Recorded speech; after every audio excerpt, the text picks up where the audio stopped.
He also won 2 states in Bernie Sanders' backyard, Massachusetts and Maine. And we're told, well, when you got to Super Tuesday, it'd be over. Well, it may be over for the other guy.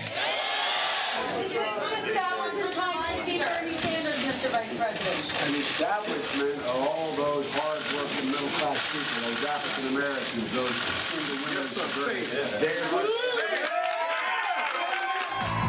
Today, the best week of Biden's campaign got even better. And I'm glad to say I endorse Joe Biden, and I hope you will join me in working to make him the next president of the United States of America. Michael Bloomberg poured more than $500 million into his campaign, only to win just one contest, American Samoa. Dropping out today, he pledged to keep his checkbook open to help defeat President Trump. I will not be our party's nominee, but I will not walk away from the most important political fight of my life, and I hope you won't walk away either. Bloomberg's exit came as news to Sanders. Well, it's the first I heard about that. He certainly brought a lot of money into this race. I suspect we will see, a lot of money coming into Biden's campaign. Probably a lot of negative ads attacking me. Sanders winning Utah, Colorado, and his home state of Vermont, and he's leading in California. But today, he was blunt. Of course I'm disappointed. I would like to win every state by a landslide. It's not going to happen. What we are trying to do is unprecedented. All right? We are talking about a political revolution. Some Sanders supporters are turning up the heat on Elizabeth Warren to drop out and endorse her fellow progressive. But Warren's team says the Massachusetts senator is taking time to assess. She and Sanders spoke this morning. It is important, I think, for all of us to respect the time and the space that she needs to make her decision. And Mary Bruce joins us now. Mary, this was a remarkable turnaround, of course, for Joe Biden. What's each campaign saying now as they move forward? And this is now essentially a two-man race. Well, we've already seen just today Bernie Sanders coming out really sharpening his attacks against Joe Biden. He's going after him on everything from his stance on the Iraq war to trade policy. And while Joe Biden is trying to look past Bernie Sanders, he's saying that those negative attacks don't help anyone except Donald Trump. This is a two-man race, and you're going to see that play out, especially next Tuesday when you have some critical states that are going to be critical for a general election, like Michigan coming into play. And also 11 days from now, we're going to have the first debate. It is entirely possible, given the way this is shaking out, that could be just a two-person debate that really ups the stakes and could be a very big game changer as now Joe Biden tries to continue this comeback and capitalize on the momentum off of last night. Yeah, I'm really interested to see the dynamic of that race. So Elizabeth Warren, though, a lot of people scratching their heads, wondering when, if, what she's going to do, and who would get her supporters if she does drop out?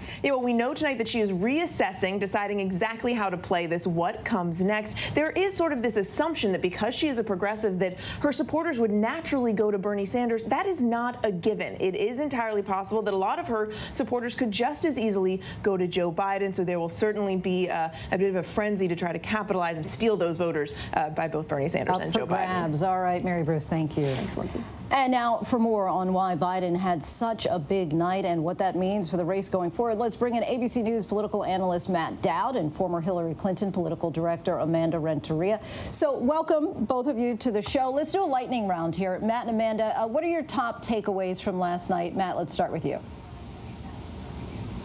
Oh, the first one is that when you look at money, machine, and momentum, you ought to choose momentum. As we saw in the last 2 weeks, the money of Tom Steyer, the money of Michael Bloomberg, the money of Bernie Sanders had no real impact.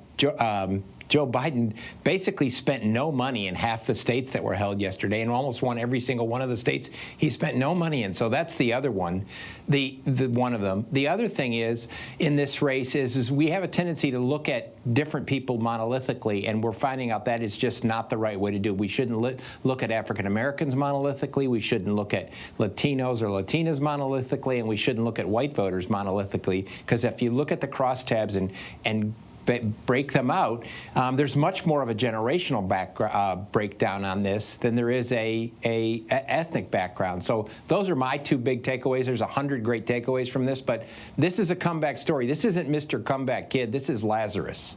Lazarus. All right, Amanda, tough night certainly for Elizabeth Warren. Today her campaign says that she is assessing the situation. So if you'll put your campaign hat on for us now, what do you think the internal conversations in her campaign might look like today? You know, every candidate goes through what is my path to victory? How can I get there? And for her, it really is, how do I make sure my plans go forward? She has spent so much time building each of those plans very carefully. And where does she think she can really move forward on those? And so obviously the campaign is taking some time. I agree with you in the earlier segment when you said it's unclear where all of her voters are going to go. I think that's right. I think there will be a very good base interested in going the Biden route and others interested in going in the Sanders route. So this is not an easy choice for her. And Matt, in Texas, turnout there outpaced 2016 by far. Should Republicans be feeling uneasy today as they look ahead to November and the possibility of that state going purple? Well, I think they were feeling uneasy starting in 2016 when Donald Trump only beat Hillary Clinton by a single digit in this state. And then when Beto O'Rourke almost unseated, came very close to unseating Ted Cruz in the state. This is a state that was a Democratic state, became a Republican state, is now trending back to be more of a swing state.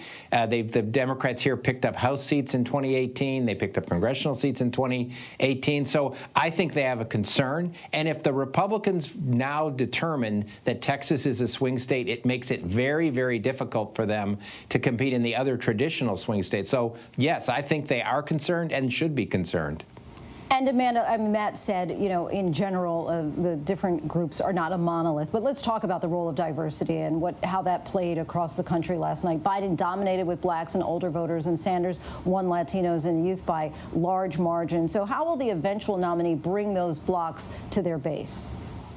You know, as I looked through the data, I was surprised to see the generational gap is actually true throughout every single group, whether it's our African-American voters or our Latino voters. You see the young folks going for Sanders and more of the older folks going with Biden. And you also saw that in the endorsements as well. And so whomever goes forward, you've got to be thinking, how are you going to bring that generation gap? How are you going to close it? What are you going to do to excite people? And we all know that the primary count looks very different than the general. And we've got to make sure that we have some excitement in this race as we go into 2020, because it is going to be intense, no doubt. All right. Thank you both, Matt and Amanda.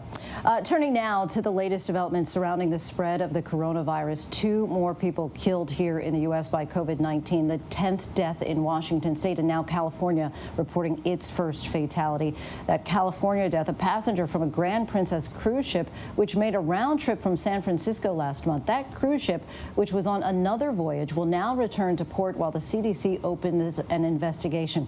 And in New York, there are now about 1,000 people under self-quarantine, stemming just from the first 2 confirmed cases in the state. It comes as sanitizing products and other basic essentials disappear from many stores amid fear of the outbreak. We're going to take a look at some of the price gouging going on related to that boom in demand. But we're also talking to a global health specialist to ask if the current response is adequate. But first, our Whit Johnson has the latest on the growing cases.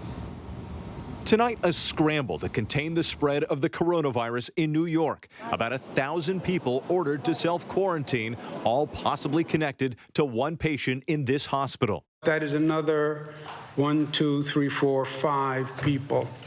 And again, all of this one attorney. They're going to be hundreds in Westchester. That 50-year-old father now hospitalized in Manhattan in critical but stable condition. His wife, 2 kids, a neighbor who drove him to the hospital, and another family connected to his law firm testing positive too. The number of cases jumping to 11. A local public school district now closing to disinfect the buildings. In California tonight, health officials say this Grand Princess cruise ship is likely linked to the state's first death from the coronavirus and a second infection. An elderly patient possibly exposed while traveling from San Francisco to Mexico. The CDC now investigating a small cluster of cases of COVID-19 in Northern California traced back to that ship. Princess Cruises now urging any passengers who may have been exposed to stay in their rooms until you've been contacted and cleared by our medical staff.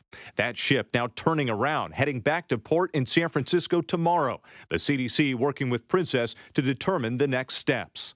In Los Angeles County, a local emergency after 6 new cases there, including an airport medical worker at LAX who is screening for the virus. Across the country, the numbers climbing, at least 155 cases and 11 deaths. Outside of Seattle, new modular homes for a temporary quarantine village. And today, another victim from this Kirkland nursing home in Washington state. Families desperate for answers, worried about their elderly loved ones. They're not answering the phones. The lines are busy. We've all been emailing. All the families are really worried, not knowing if our loved ones are even alive, if they have the virus. Teddy Tyler's mother was rushed to the hospital from the facility last week. I just keep telling her I love her and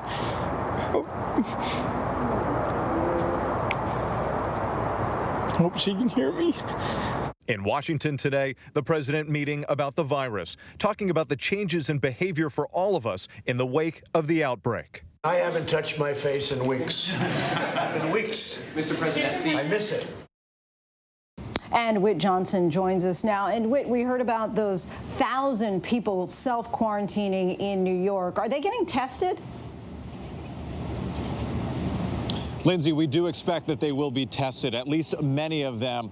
And there is absolutely a concern about this spreading even further. When you think about it, at least a couple of the people who were infected with coronavirus then went on to infect their entire families, their spouses, their children, and even neighbors and people around them.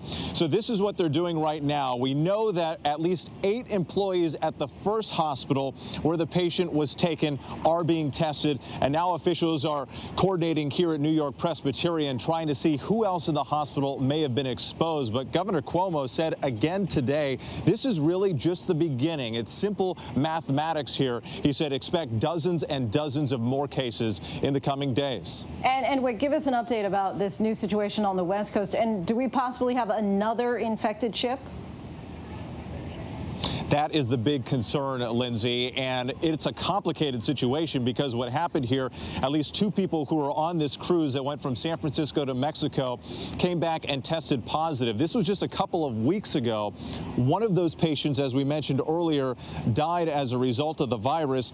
But part of the concern is that ship, the Grand Princess, is still out to sea in the Pacific off the California coast. And there are people who are on the ship with the initial patients. One of them who died are still on that boat right now. So they're turning the ship around. They're bringing it back to San Francisco tomorrow. But there's still a big question about what will happen when that ship arrives. We know that the CDC is working with Princess, but will passengers on board be taken to another quarantine for 14 days like we saw with the Diamond Princess ship off the coast of Japan? There are a lot of unknowns and a lot of questions. Lindsay. All right, Whit Johnson for us again tonight. Thanks, Whit.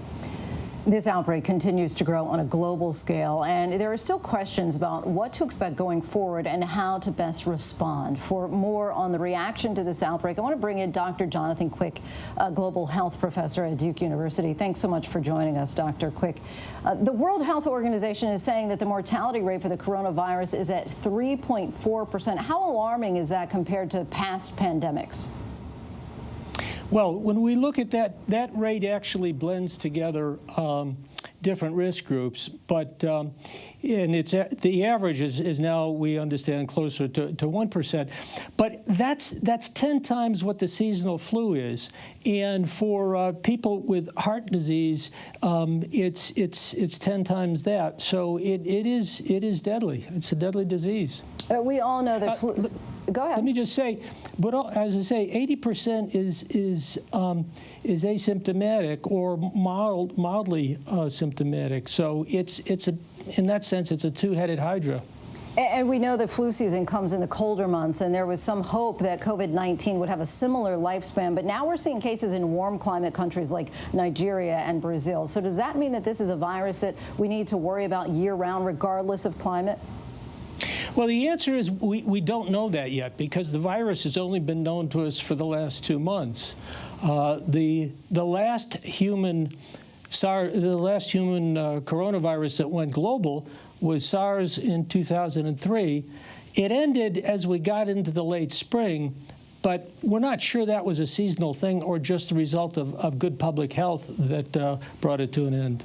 From your experience working at the World Health Organization, what do you make of the way that international organizations are responding to the outbreak, and how does the U.S.'s response compare to other countries? Well, the global response is really strong, and we have learned from each of the past outbreaks and gotten stronger and stronger. There's a lot. If we look at it at the speed of this outbreak, a month ago there was a handful of countries that had cases, less than 200 cases outside of China. Today it's 10,000 cases in more than 70 countries. Some of those are really hit hard, some of those countries. Korea has half of those cases, 5,000, so they've not been able to control it. The U.S. has, by independent assessment, the strongest public health system in the world on all the measures that are needed to be prepared. That said, none of us are as prepared as we could have been and should have been, because we've been in this cycle of panic and neglect. When there's an outbreak, we make promises, we put lots of funds in, but when the memory of that fails, then we start defunding these organizations. It's happened here and it's happened elsewhere. So the response has been strong and stronger than the past, but nowhere near as strong as it needs to be or could be. All right. Thank you so much for your insight, Dr. Quick. We appreciate it. And as the coronavirus spreads, people all over the country are snapping up products to protect themselves. There's been a huge demand for face masks, hand sanitizers, and other items, leading to empty shelves and frustrated customers. And perhaps because of that demand, a kind of black market is popping up on sites like Amazon and eBay, with third-party sellers offering these products at a huge markup. Just today, New York City said that it would fine any store found price gouging supplies. ABC's Rebecca Jarvis is taking inventory and keeping a watchful eye on those trying to profit off the coronavirus. Endless lines, empty shelves, sold out signs. In the post-coronavirus world, this is our new reality. Purell, the new gold standard. The hand sanitizer, suddenly one of the most sought-after products in the world. But how far are you willing to go to get your hands on a bottle? On Amazon, listings for a 2-pack going for $84.99. If that wasn't steep enough, this seller advertising one bottle for $107.99.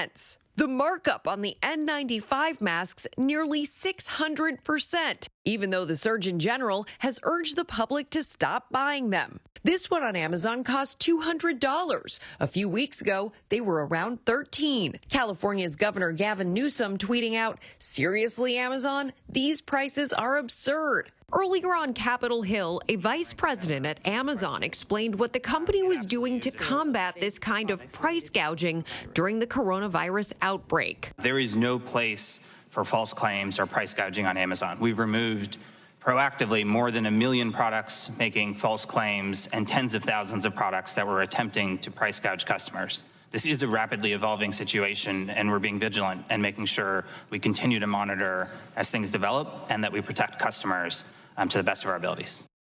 And Rebecca joins me now on set with more. Now, we heard Amazon say that it's cracking down on price gougers. What are they doing exactly? So if you are a price gouger and Amazon catches you, they're going to throw you off of Amazon. You're not going to be a seller there anymore. And so that's a pretty big consequence if you're trying to make money inside of Amazon. And they have kicked about 1 million products off, not just for price gouging, Lindsay, but also for false claims. There are a number of things right now on the internet claiming to be survival kits, things that will keep you from getting coronavirus. A lot of that stuff is not the real deal, so you have to be very cautious of buying those things as well. Didn't you say that you saw a 2-pack of hand sanitizer for $170? It is truly outrageous how much money some of these items are being sold for, and frankly, if you're a consumer and you see that out there, you can tell Amazon that you spotted that as well. Send it to their help center, let them know that you saw that. So what should people do who really need these products? It's important to think locally in a situation like this. I actually went to a pharmacy in my neighborhood to purchase some soap, and they said, we don't have it right now, but we're getting some in at 2 o'clock. Show up then. That's something that people can do. Go to the grocery store locally, go to the pharmacies locally. They might not have it when you walk in the door, but they can probably tell you when they'll be getting some more in, and they are not going to be the ones price gouging because they're in the neighborhood to stay. They don't want to lose a customer on a day like this because they weren't there for them when they needed it the most. So brick and mortar stores. Get back to the real, the good old days. Right. All right. Rebecca Jarvis, thank you so much. And when we come back, it is a race against time in Tennessee as the search for survivors continues following those deadly tornadoes. The BMW versus pickup truck road rage attack on the streets of Los Angeles. And after 20 years, the high-profile trial against Robert Durst, the New York real estate heir accused of killing his close friend in cold blood, begins. We'll take you inside the courtroom.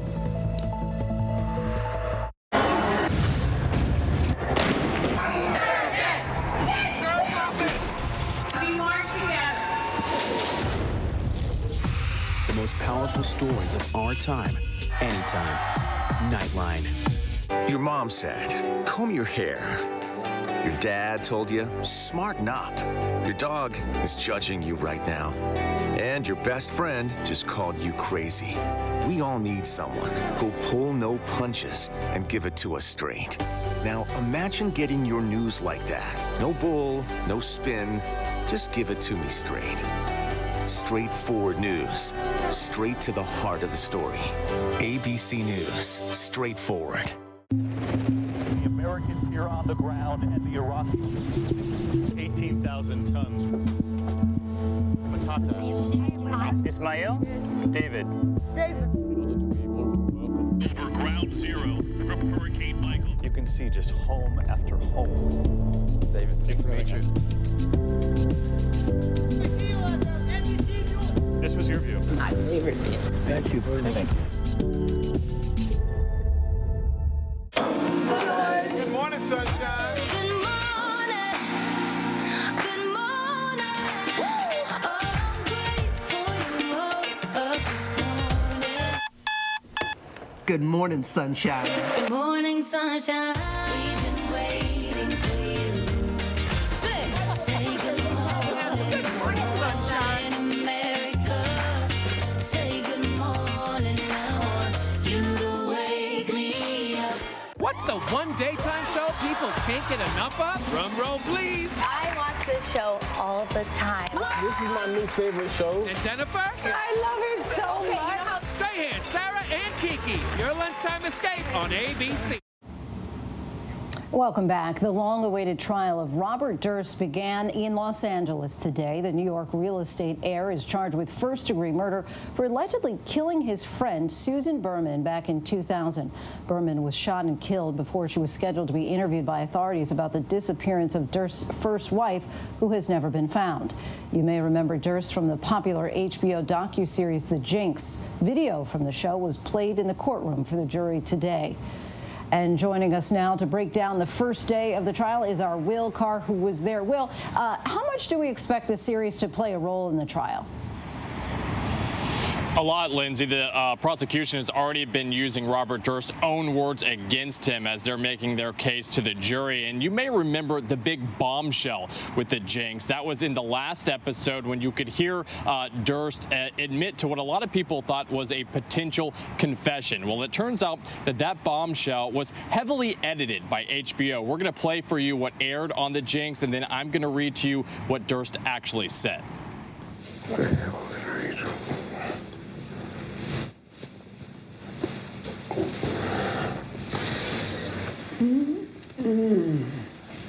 Kill them all, of course.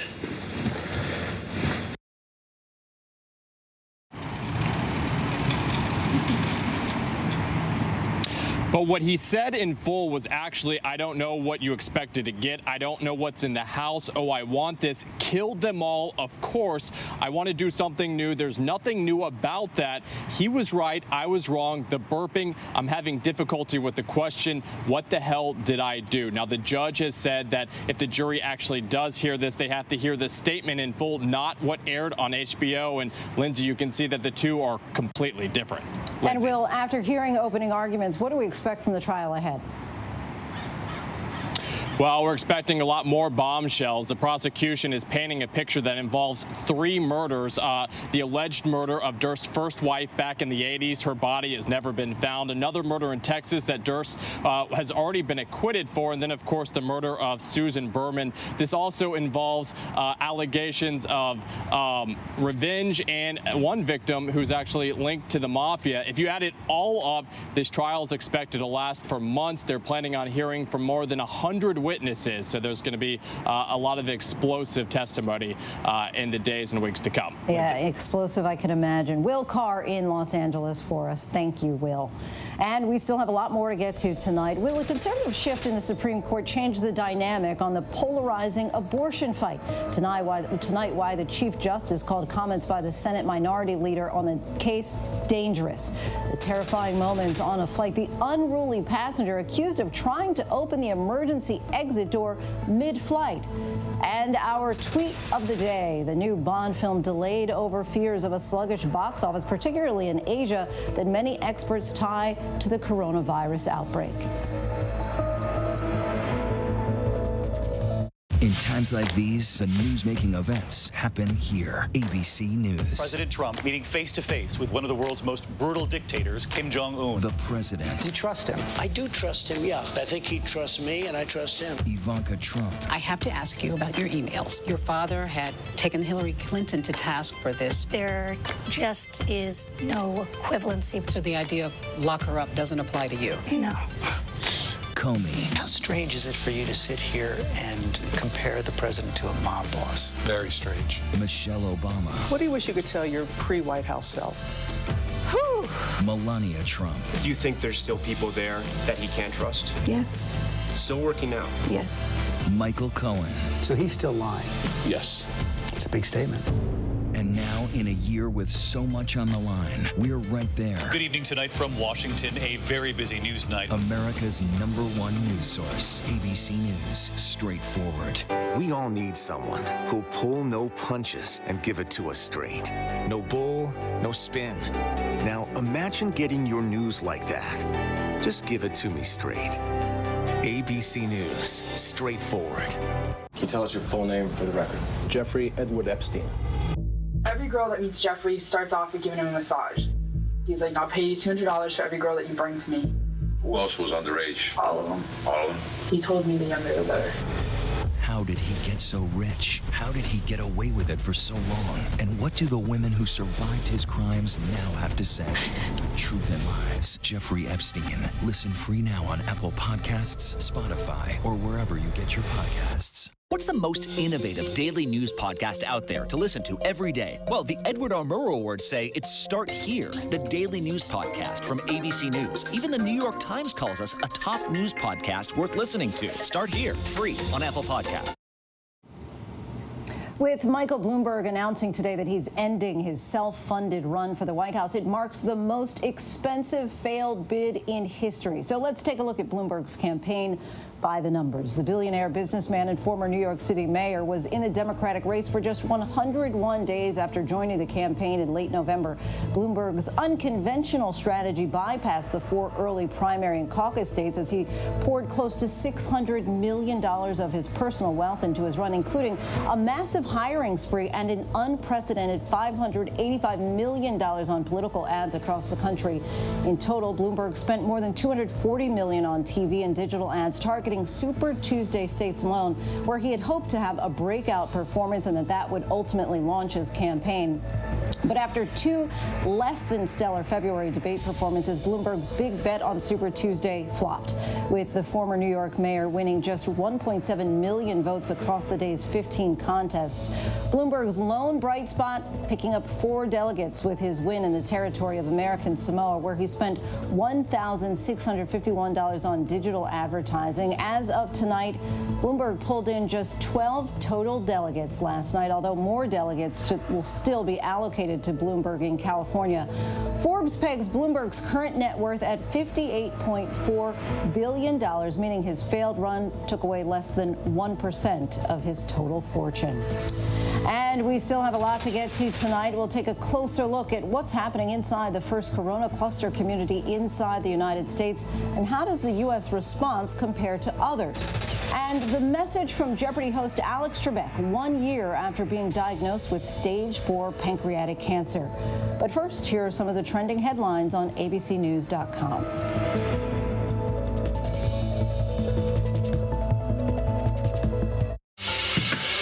Seeing right now, this is part of the eye wall. This procession of migrants goes back 2 miles. There is going to be catastrophic damage. This fire has made a run. You can see those flames shooting up into the sky. We are on the jam-packed red carpet. To the right, guys. So this is the 4th weekend of protest.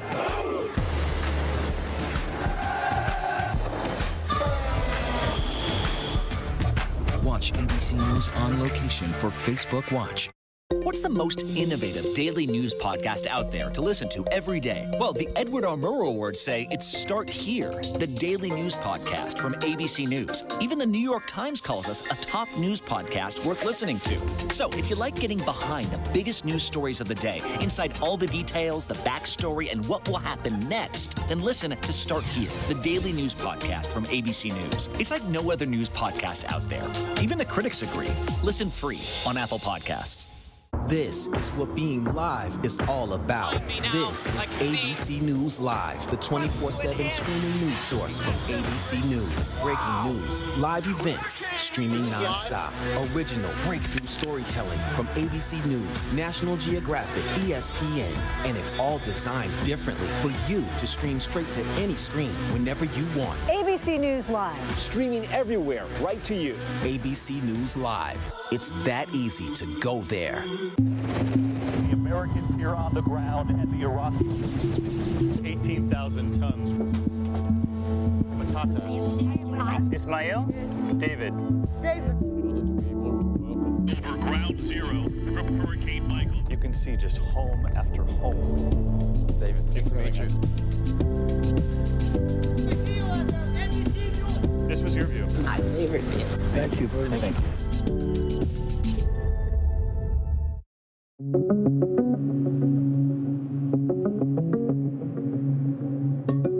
In New York City, Michael Bloomberg pledged his full support to Biden. I've always believed that defeating Donald Trump starts with uniting behind the candidate with the best shot to do it. That candidate is my friend and a great American, Joe Biden.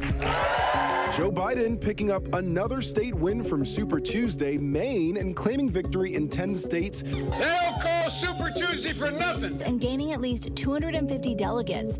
Sanders could still win the biggest prize in California's primary, with more than 400 delegates still up for grabs.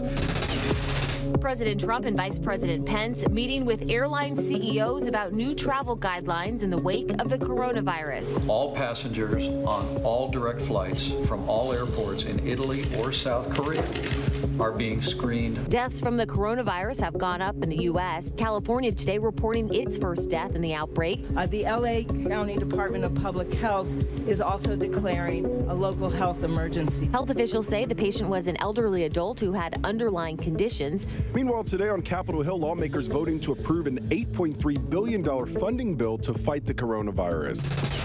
EF3 tornado destroyed everything in sight. Look at this home. Just a few walls left standing. The devastation lasting for miles. Crying and screaming. I mean, we didn't know what was going on. With sunrise, the scope of the damage becomes painfully clear. Rescuers overnight searching for dozens of people still unaccounted for. Survivors coming together trying to assess the damage. Putnam County's mayor with a sobering update. The area is still very devastated. It's going to take days and possibly weeks to get that area travelable. A big day at the Supreme Court today. We're here protecting abortion access, a right that has been recognized for almost 50 years. While inside, the justices heard arguments on a case that could open the door to limiting access to abortion. These are clinic shutdown laws. Justices will hear an abortion case from Louisiana. At issue is a law that requires abortion doctors to obtain admitting privileges at a nearby hospital. This law is patently different than Texas's law. In Louisiana, we want to ensure that everyone's health care is protected. Tennessee residents are still picking up the pieces in the aftermath of those deadly tornadoes. At least 25 people have died, with many areas still under a state of emergency as the National Guard helps with search and rescue efforts. The tornadoes touched down early Tuesday morning, wiping out dozens of homes and businesses, including several schools and churches. President Trump plans to visit Tennessee Friday to survey the damage. Our Victor Oquendo is there on the ground and joins us with more. After tornadoes pummeled the Nashville area with winds reaching 165 miles per hour. Tonight across Middle Tennessee, destruction is everywhere. Thousands still without power. Here in Putnam County, east of Nashville, the damage is everywhere. The storm took at least 18 lives in this county alone. The damage stretches for miles. Worst natural disaster in modern day history in Putnam County. Search and rescue operations underway for multiple people still missing. This is the front porch, and beyond that porch was the home itself. It's gone. It's completely gone. Lamar Redmond's sister and brother-in-law Kathy and Keith Selby both died in the storm. Their bodies recovered 50 yards from their home. When you wake up the next morning and your family's gone, part of your family's gone, that's devastating. That's a big pill to swallow. A couple houses over, Richard Farley Sr. also reeling. His son-in-law and grandson did not survive. What can you tell me about them? They were fine people. At least 25 are dead. The youngest victim, just 2 years old. Sawyer Kimberlin died along with his parents Josh and Aaron. But amid the tragedy, harrowing stories of survival. Jean Gregory's husband racing to protect her as the tornado closed in. So he came in and he dragged me off the bed and threw me on the floor. Got on top of me and we rode it out in the bedroom. The couple surviving without a scratch. And Victor joins us now live. Victor, what's the latest on those search and rescue efforts on the ground there? Lindsay, I spoke with the mayor of Putnam County this afternoon. He stressed that the number of people who are still missing could fluctuate, but at last check, that number stood at 4. Search and rescue teams are still going door to door. One local police department, Cookeville PD, they're even using a drone with a thermal lens that could help them spot survivors or victims who are still trapped in the rubble. Lindsay? Victor Oquendo for us. Thank you.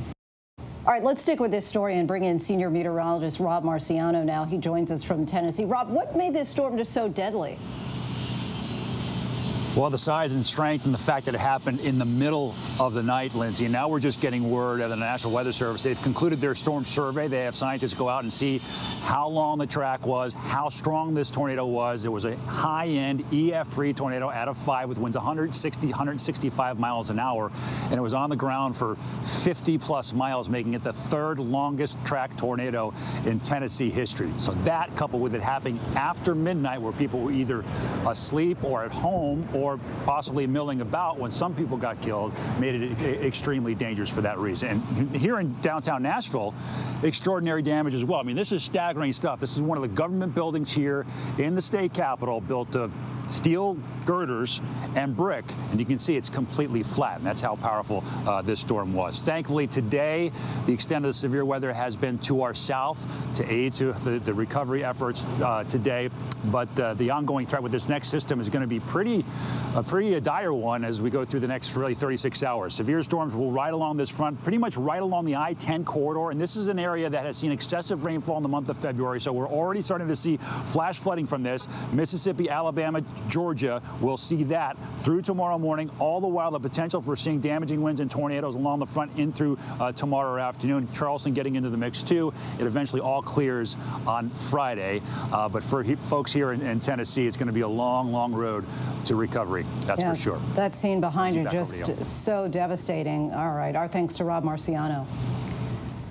The latest fight over access to abortion reached the Supreme Court today. This is the first time that the court has heard an abortion case since Justices Kavanaugh and Gorsuch joined the court. The fight is over a controversial Louisiana abortion access law that critics say will leave only one doctor in the state with the ability to perform the procedure. Demonstrators from both sides were out in full force today in front of the court. Take a listen.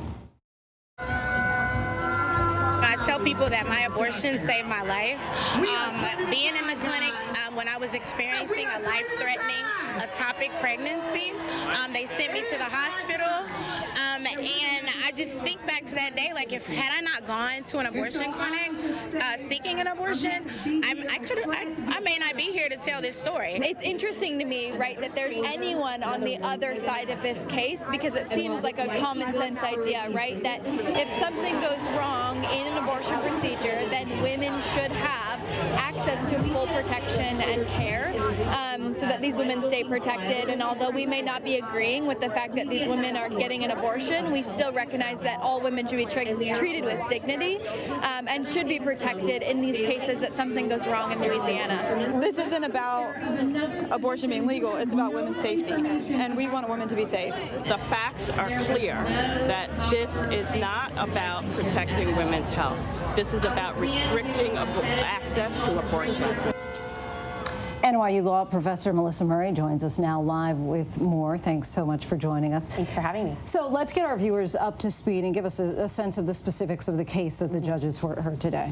So this case comes from Louisiana. There is a law that requires physicians who perform abortions to have admitting privileges at hospitals that are 30 miles from the provider.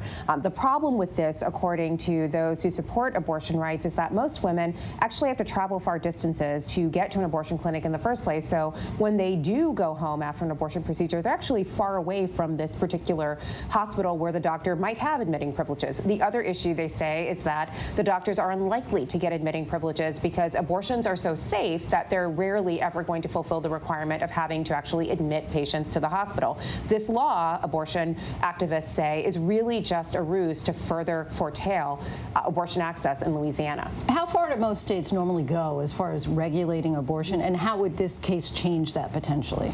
Well, states can do quite a lot to regulate abortion. The constitutional standard is that they may not impose a substantial obstacle on the path of a woman seeking an abortion, and no law can have the purpose or effect of placing a substantial obstacle in a woman's path. This case, though, would really force the states, if the existing law is upheld, to really show that their reasons for passing abortion legislation is intended to have more benefits than burdens on the women who will actually be affected by the law. And what were the oral arguments like today?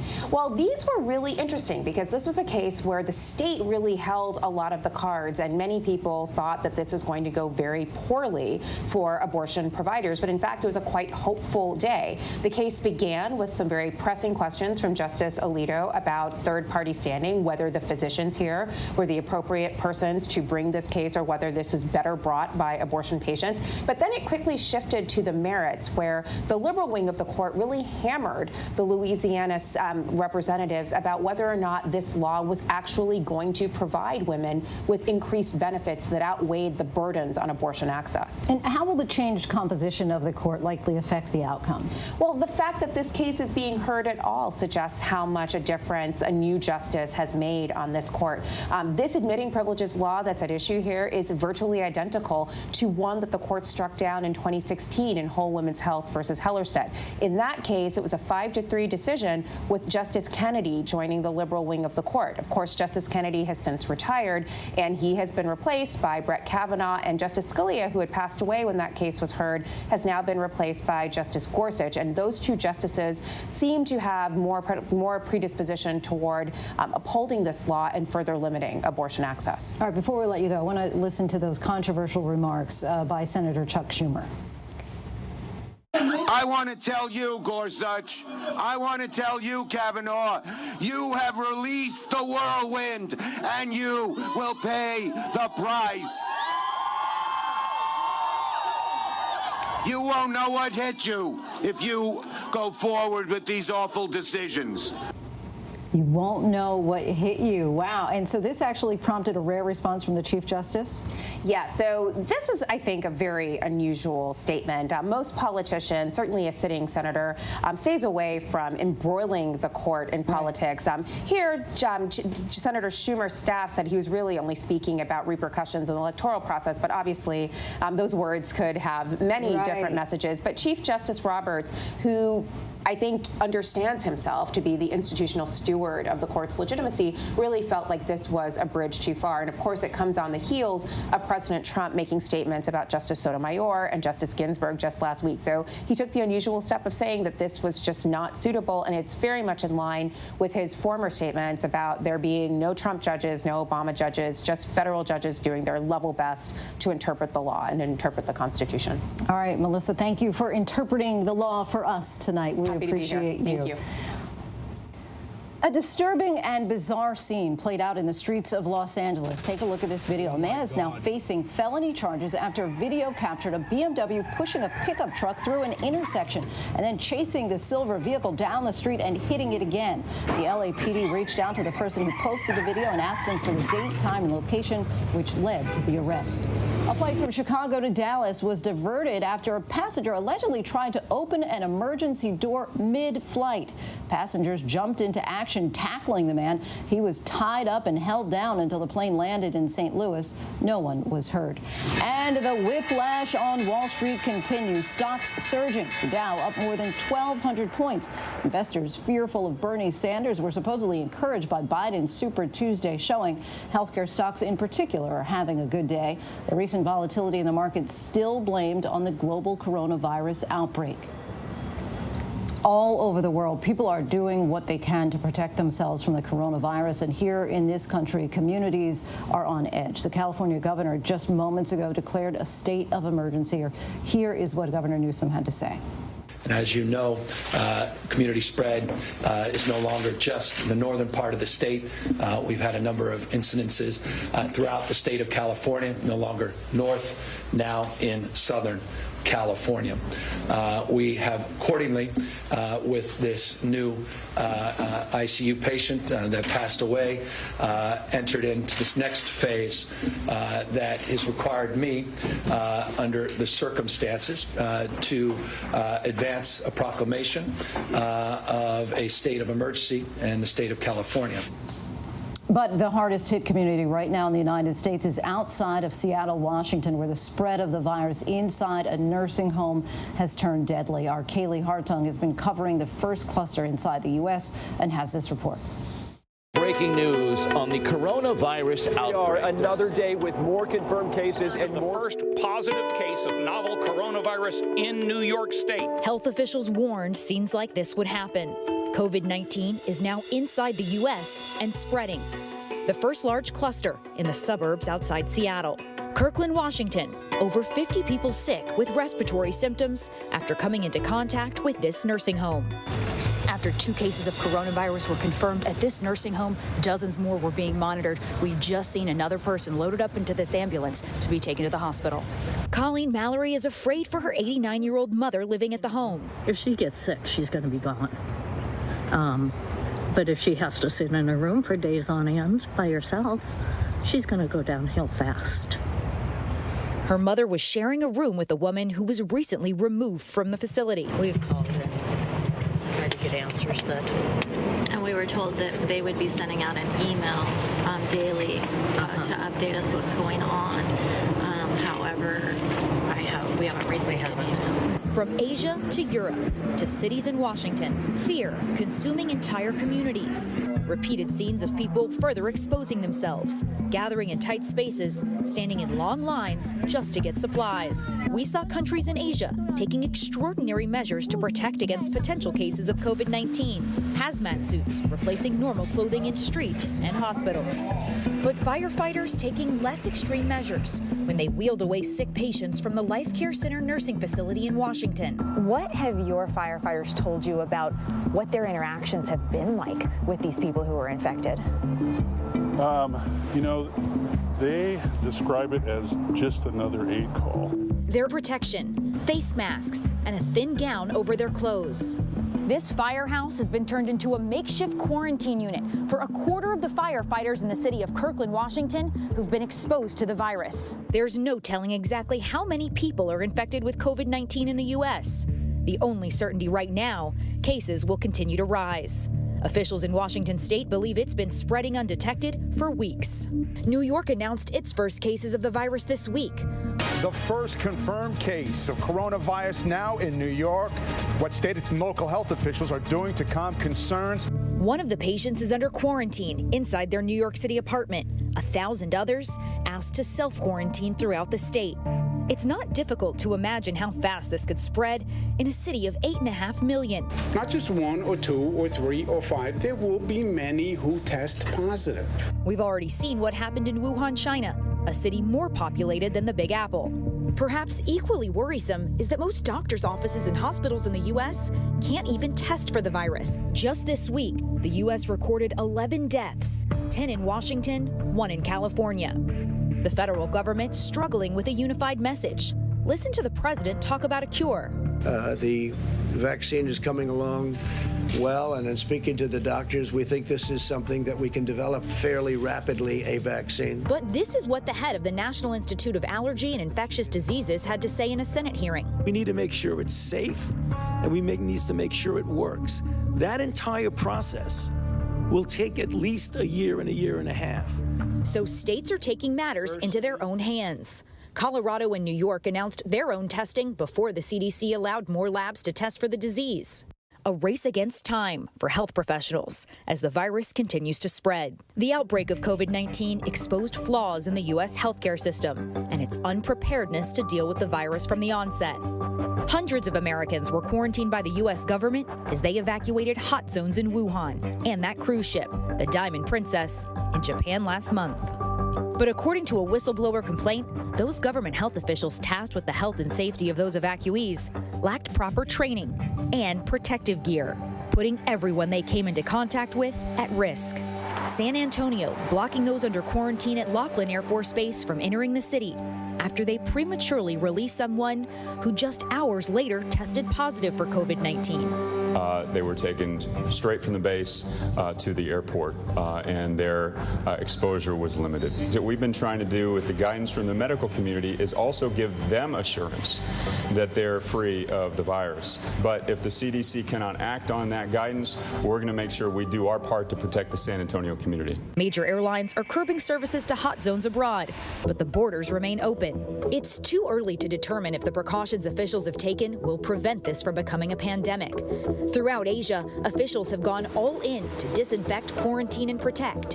And even though the rate of infection in the U.S. remains low, we haven't seen the same scenes play out in American suburbs or cities yet. Every day, new infections arise. People keep getting sick, and officials here are going to need to step up to keep the public safe and fast. Kaylee Hartung, ABC News, Kirkland, Washington. Our thanks to Kaylee. Alex Trebek is sharing some positive news with his fans tonight. It's been 1 year since the Jeopardy host was diagnosed with pancreatic cancer.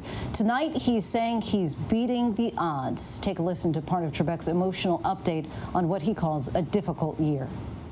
Hi, everyone. If you've got a minute, I'd like to bring you up to date on my health situation. The 1-year survival rate for stage 4 pancreatic cancer patients is 18%. I'm very happy to report I have just reached that marker. Now, I'd be lying if I said the journey had been an easy one. There were some good days, but a lot of not so good days. I joked with friends that the cancer won't kill me, the chemo treatments will. And you know something? If we, because so many of us are involved in this same situation, if we take it just one day at a time with a positive attitude, anything is possible. I'll keep you posted. Anything is certainly possible. Trebek credits his wife, Jean, for helping him get through chemotherapy. The legendary host says he has no plans to retire. Our best wishes to Trebek and his family and his continued good health. And when we come back, we'll introduce you to the OG Girl Scout, 98 years young and still doing her thing. What's the one daytime show people can't get enough of? Drum roll, please. I watch this show all the time. This is my new favorite show. And Jennifer? I love it so much. Strahan, Sarah, and Kiki. Your lunchtime escape on ABC. Friday nights, 9/8 Central. True crime, cinematic, real-life drama, stunning, the unthinkable. Follow the clues. The Hunt. True crime. 2020. Friday nights, 9/8 Central on ABC. The world may feel out of your control, but your happiness doesn't have to be. Learn the secrets to happiness. Listen to the 10% Happier podcast, free on Apple Podcasts. ABC News honored winner of 4 Edward R. Murrow Awards, including the most prestigious honor, Overall Excellence in Television. ABC News, America's #1 news choice. This is what being live is all about. This is ABC News Live, the 24/7 streaming news source from ABC News. Breaking news, live events, streaming nonstop. Original breakthrough storytelling from ABC News, National Geographic, ESPN, and it's all designed differently for you to stream straight to any screen whenever you want. ABC News Live. Streaming everywhere, right to you. ABC News Live. It's that easy to go there. Good morning, sunshine. Good morning. Good morning. I'm grateful you woke up this morning. Good morning, sunshine. Good morning, sunshine. We've been waiting for you. Say good morning. Good morning, sunshine. America. Say good morning. I want you to wake me up. ABC News, America's #1 news source. Straightforward news, straight to the heart of the story. ABC News, straightforward. Welcome back. Finally this hour, if you haven't gotten your Girl Scout cookies yet, we know someone who can help you out with your order. That's because the Girl Scout you're about to meet has been at it for 88 years. Our Steve Osinsami has her story. She's a 98-year-old golf cart driving Girl Scout, achieving possibly her best badge yet. For making people smile. Nice you all could come. Ronnie Backenstow became a Girl Scout in 1932 when the Thin Mints and tag-alongs of the day sold for just 15 cents a box. We had only 3 kinds of cookies. I'm a peanut butter lover. My husband used to call me the peanut butter kid because I love peanut butter.